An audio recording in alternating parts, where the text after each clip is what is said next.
ओला electric पर आपसे view चाहिए क्योंकि देखिए जब से लिस्टिंग हुई है ना उसके बाद से खबरों का फ्लो बढ़ गया ओला की तरफ से। और अब जो नई खबर आ रही है कि उनके चीफ मार्केटिंग ऑफिसर और चीफ टेक्नोलॉजी ऑफिसर सीटीओ और सीएमओ दोनों ने इस्तीफा दिया है, सोनल चटर्जी और अंशुल खंडेलवाल। और ये कहा जा रहा है कि ये दोनों के दोनों लोग जो थे वो भावेश अग्रवाल के इनर सर्कल के लोग थे, बड़े क्रूशियल थे उनकी टीम के लिहाज से।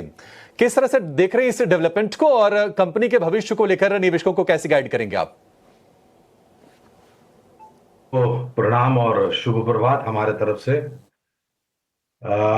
कल जुड़ेंगे या नहीं जुड़ेंगे, लेकिन ईटी नाउ स्वदेश के दर्शकों को, आपको, आपकी पूरी टीम को, मंच पर उपस्थित सभी महानुभावों को साल आने से पहले नई साल की बहुत सारी शुभकामनाएं आप सभी को हमारे तरफ से।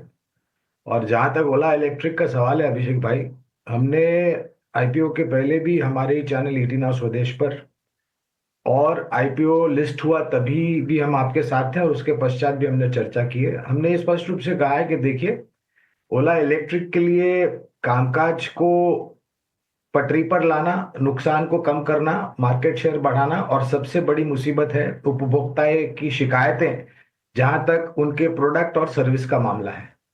अब सोशल मीडिया में और बाकी अन्य मीडिया में हमने स्पष्ट रूप से पढ़ा है किस प्रकार की घटनाएं हुई है और किस प्रकार से उपभोक्ता नाराज है इस कंपनी से, क्योंकि वो सक्षम रूप से जो तकलीफें हैं वो सुलझा नहीं सकती। इसके ऊपर ये जो नई जिगा बैटरी और नई बाइक 15 अगस्त को इस साल में लॉन्च की, उसकी उपलब्धि अगले साल होगी। उसके पहले बहुत सारी प्रतिस्पर्धा आ जाएगी और आ रही है।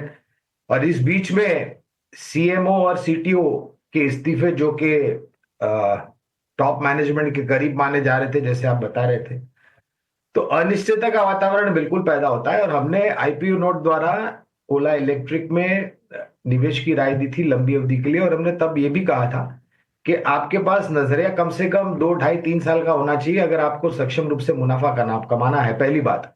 और दूसरी बात हमने ये भी कही थी कि आंकड़ों पर ध्यान रखना चाहिए, किस प्रकार से मार्केट शेयर बढ़ता है, नए लॉन्चेस होते हैं और प्रतिस्पर्धा किस तरफ से बढ़ती है। बहुत आसान नहीं होगा। जो लोगों ने शायद ये लिस्टिंग, आईपीओ आया था 76 में अभिषेक भाई, अगर मुझे याद है तो, और ये लिस्टिंग के बाद दौड़ा था 140, 150 तक गया और फिर नीचे की तरफ की शुरुआत कर दी। तो आईपीओ नोट पर आधार बनाते हुए मैं ये बिल्कुल कह सकता हूं कि लंबी अवधि के लिए बने रहे, लेकिन मार्केट शेयर, उपभोक्ताओं की शिकायत का रिड्रेसल और ये जो गतिविधि हो रही है उस पर नजर रखना अनिवार्य होगा। ठीक है, ओला इलेक्ट्रिक को लेकर ये व्यू।